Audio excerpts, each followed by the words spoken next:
ഒരു അറ്റംപ്റ്റ് പോലും ചെയ്യണല്ലോ. പോട്ടറാ ശരിടാ എന്തും തോറ്റു.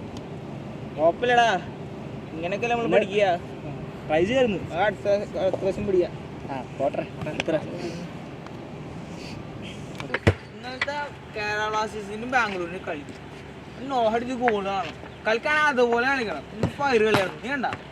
ഞാനെങ്ങനെ കാണാനാടാ? ചേട്ടാടെ പരീക്ഷ എന്ന് പറഞ്ഞാൽ അമ്മ ആണെങ്കിൽ TV ഓഫാക്കി വെച്ചു. എന്നിട്ടോ ഫോണാണെങ്കിൽ ചേട്ടായി പഠിക്കാന്ന് പറഞ്ഞ് എടുത്തോണ്ട് പോയി.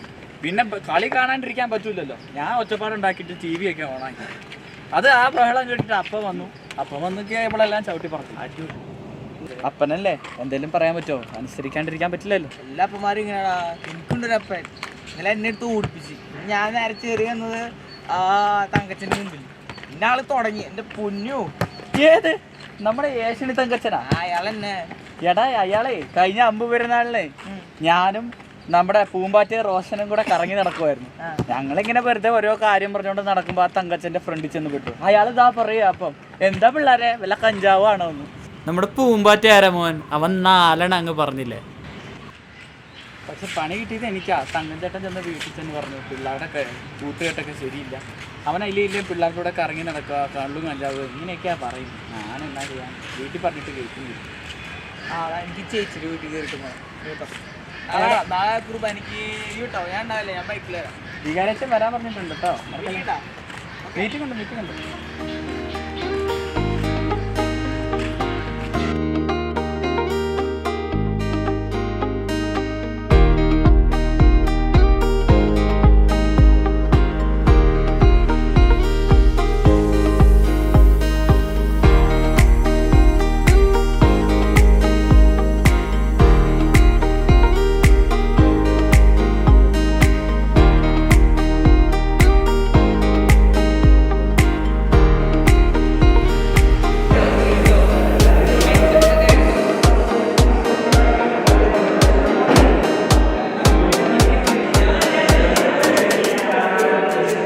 അച്ഛനിന്നും ലേറ്റായി. സോറി. അപ്പൊ നമുക്ക് തുടങ്ങിയാലോ?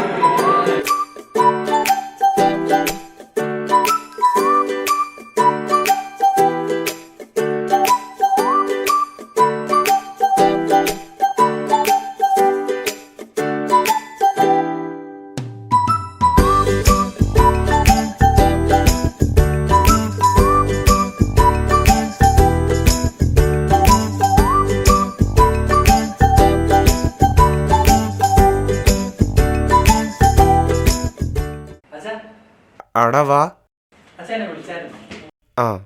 ഇതെന്നെ ഗിഫ്റ്റ് കിട്ടിയൊരു ഷർട്ടാ. എനിക്കിതൊന്നും ചേരുന്നില്ല, നീ എടുത്തോ. ഇതെന്തായാലും കൊള്ളാട്ടോ അച്ഛാ, എനിക്ക് കറക്റ്റാ. ഇത് മാത്രം കുഷിച്ചിരിക്കല്ലേ, ഞാൻ ഇത് വീട്ടിലിട്ടോണ്ട് ചെത്തി പോവാം. വീട്ടുകാരൊന്നും കണ്ടോട്ടെ. ശരിയെന്നാ അച്ഛാ, ഞാൻ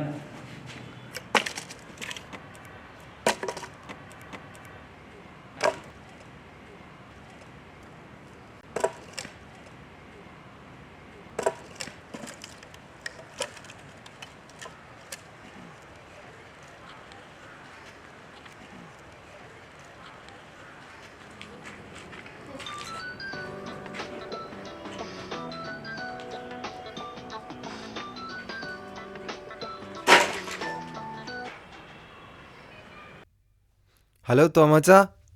വർഗീച്ചാ പറയ്. എടാ നിന്റെ മോനൊന്ന് പള്ളിയിൽ പോയിട്ട് തിരിച്ചു വന്നില്ലേ? അവൻ സ്ഥിരം എങ്ങനെയാ, രാവിലെ ഇറങ്ങി കഴിഞ്ഞാ പിന്നെ ഭക്ഷണം കഴിക്കാൻ നേരത്തെ തിരിച്ചു വരും. അത് സ്ഥിരം പതിവാന്നേ. ഇവിടെ ഇങ്ങനൊക്കെ തന്നെയാ സ്ഥിതി. അടാ നീ അറിഞ്ഞാ ഒരു കാര്യം ഉണ്ടായില്ല, അവിടെ മൊത്തം രാജുവിന്റെ വീടിന്റെ മൊത്തം പോലീസായിരുന്നല്ല. അവന്റെ മോനെന്തോ കഞ്ചാവ് കേസിൽ എന്തോ പിടിച്ചെന്നോ അങ്ങനെന്തോ കേട്ടെ. നമ്മുടെ പിള്ളേരൊന്നും ശ്രദ്ധിക്കേണ്ടതുണ്ട്. നീ പോക്ക് കണ്ടിട്ട് ഒരു ശ്രദ്ധ കൊടുക്കണം. എടാ നമ്മൾ ശ്രദ്ധിക്കണം. അതൊക്കെ പോട്ടെ, ഇന്ന് ആശ്വാസം ഭക്ഷണം കൊടുക്കണം നമ്മളല്ലേ, നീ വരുന്നില്ലേ? ഇല്ലടാ, ഞാൻ വരുന്നില്ലടാ. അങ്ങനെ വെട്ടിയിട്ട് വിറക് കുറച്ചുണ്ട്, മഴയ്ക്കുമ്പോ ഒന്ന് ഒതുക്കി വയ്ക്കണം. ശരിടാ, സമയായി, ഞാൻ ഇറങ്ങുവാ. ആ എത്തിയോ? എന്താ അല്ല ഒന്നുമില്ല, എല്ലായിടത്തും ചുറ്റത്തിരിഞ്ഞ് നടന്നിട്ട് കറക്റ്റ് തിന്നാറായപ്പോൾ വന്നല്ലോ. എന്താ ഞാൻ പള്ളിയിൽ പോയിട്ട് വന്നതാ, വികാരിയച്ഛൻ കാണാൻ പറഞ്ഞു. ചെറുക്കാ മിണ്ടരുത് കേട്ടോ, ഞാൻ വാക്ക് പറയും. എന്നാ ചോദിച്ചാലും എന്നാ പറഞ്ഞാലും പള്ളി എന്നൊക്കെ പറഞ്ഞു. പള്ളിയിൽ നിന്നൊരു വാക്ക് പറഞ്ഞാൽ എപ്പോഴും അങ്ങോട്ട് രക്ഷപ്പെടാമെന്ന് വിചാരിക്കരുത് കേട്ടോ. ഞങ്ങളെയൊക്കെ എപ്പോഴും നീയൊക്കെ മണ്ടന്മാരാക്കുമല്ലേ. ഞങ്ങളോടൊരു വാക്ക് പറയാതിൽ എല്ലാം കറങ്ങി നടക്കുമല്ലേ. ഇതെല്ലാം നാട്ടുകാർ പറഞ്ഞിട്ട് വേണം അപ്പനും അമ്മയും ഇതെല്ലാം അറിയാൻ. എത്രമാത്രം കഷ്ടപ്പെട്ടിട്ടാണ് നിന്നെയൊക്കെ വളർത്തിയത്. അന്നൊരു വാക്ക് പറഞ്ഞിട്ട് പോയാൽ എന്നാ നിനക്കൊക്കെ? കഴിഞ്ഞ ദിവസം കൊത്തക്കാടിന് പോയപ്പോൾ നീ അവിടെ ഉണ്ടായിരുന്നെന്ന് ഗ്രീഷ്മയുടെ അമ്മ പറഞ്ഞല്ലോ. നീ എന്നാത്തിന് അവിടെ പോയെ? അതമ്മേ, ആ പള്ളിയിൽ പോയതായിരിക്കും. പള്ളിയിൽ പോയെന്ന് പറയാൻ പറ്റുമായിരിക്കും. ഞാനന്ന് പള്ളിയിൽ പോയിട്ടില്ല. ആ കണ്ടോ, ഇതാണ് ഞങ്ങളോട് പറയാൻ. നീ എല്ലാവരും പോയല്ലോ. ഞാനൊന്ന് പറഞ്ഞോട്ടെ. നീ എന്നാ പറയാനാ പോകുന്നേ? നിന്നെയൊക്കെ ന്യായീകരിക്കാനല്ലേ നീയൊക്കെ ശ്രമിക്കുള്ളൂ, വേറെ ഒന്നും നീ ചെയ്തില്ലല്ലോ. നാട്ടുകാരെന്നാ പറഞ്ഞാൽ അതെല്ലാം കേൾക്കട്ടെ അപ്പനും അമ്മയല്ലേ. നിനക്കൊക്കെ എന്നാ ഇങ്ങനെ കറങ്ങി നടക്കുക, നിന്ന് കുടിച്ച് നടക്കുക, അത് മാത്രമേ ഉള്ളൂ. ആദ്യം പുള്ളിക്കാരത്തോടെ സ്വന്തം മോളുടെ കാര്യം അന്വേഷിക്കാൻ പറഞ്ഞു. അവിടെ എവിടെയാ കറങ്ങുന്നത്, ഏതിലേക്കാ ചുറ്റുന്നതെന്ന്. വെറുതെ അല്ല പിള്ളേരെല്ലാം +2 കഴിയുമ്പോൾ നാട് വിട്ടു പോകുന്നു. ആദ്യം നാട്ടുകാർ എന്നാ ഇറങ്ങടാ, നാട്ടുകാരെ നന്നാക്കാൻ വേണ്ടി നീ ഇറങ്ങ. അതാകുമ്പോൾ അപ്പനും അമ്മയ്ക്ക് പുറത്തു പോലും ഇറങ്ങണ്ടല്ലോ. അമ്മയോട് തർക്കിക്കാൻ ഞാനില്ല, എന്ത് പറഞ്ഞാലും കുറ്റ. എന്റെ ഈശോയെ,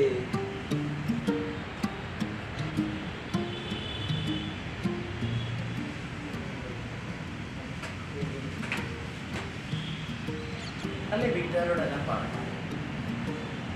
എത്ര നാൾ വെച്ച് ഞാൻ മറച്ചു കിട്ടുന്നത് വേണം. അല്ലെ അപ്പനോട് മനസ്സിലാവും.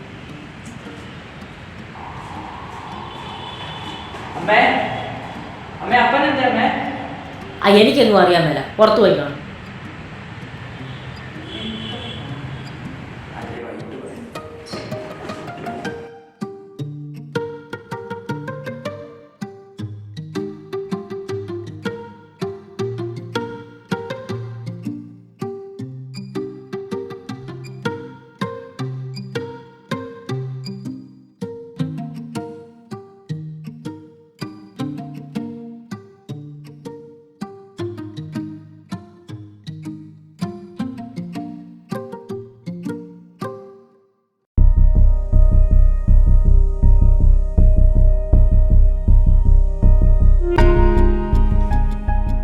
മക്കളെയൊക്കെ കണ്ടില്ലേ? ആ കണ്ടു വച്ചാ. നിങ്ങൾ വിചാരിക്കുന്നത് പോലെയൊന്നുമല്ല ഇപ്പോഴത്തെ യുവജനങ്ങൾ. നിങ്ങളുടെ ഉള്ളിലെ തെറ്റിദ്ധാരണകളൊക്കെ മാറിയെന്ന് ഞാൻ വിശ്വസിക്കുന്നു. അവൻ ഇവിടെയുള്ള ദിവസം തന്നെ വന്നത് നന്നായി. നിങ്ങളുടെ മകനെ നിങ്ങൾക്ക് മനസ്സിലാക്കാൻ പറ്റിയല്ലോ, ഒരുപാട് സന്തോഷം. പക്ഷേ അവനിതൊന്നും വീട്ടിലൊന്നും പറയാറില്ലായിരുന്നു. വാക്കുകൾ കൊണ്ടല്ല, പ്രവൃത്തികൾ കൊണ്ടാണ് ഒരുവൻ മനുഷ്യനാകുന്നത്. പിന്നെ ഞാനാ അവനോട് പറഞ്ഞേ ഇതൊന്നും വീട്ടിൽ പറയണ്ടെന്ന്. അച്ഛാ, ആ എന്നാ ശരി, ഞാനങ്ങോട്ട് പോവാ.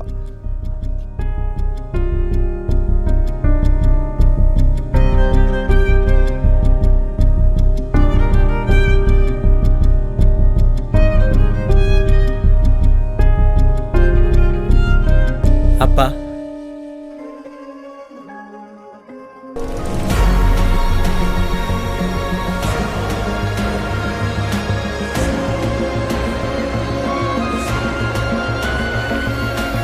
അപ്പ ഇതെല്ലാം എനിക്ക് പറയണമെന്നുണ്ടായിരുന്നു. പക്ഷെ അപ്പനല്ലേ പറഞ്ഞത് ആരുടെയും പ്രീതി നേടാനൊന്നും ചെയ്യരുതെന്ന്. ഇപ്പത്തെ യുവാക്കളൊക്കെ ഇങ്ങനെയാപ്പാ. ഞങ്ങളുടെ സൂപ്പർ സ്റ്റാറേ ഇപ്പൊ ഈശോയാ. ഇങ്ങനത്തെ യുവാക്കളും ഉണ്ടെന്നേ. പിന്നെ അമ്മയോട് വഴക്കിടുന്നത് എൻ്റെ അമ്മയോട് ഞാനല്ലാണ്ട് പിന്നെ ആര് വഴക്കിടാനാപ്പാ? അത് സ്നേഹം കൊണ്ടാന്നേ. അപ്പനൊന്നും ഓർത്ത് വിഷമിക്കണ്ട.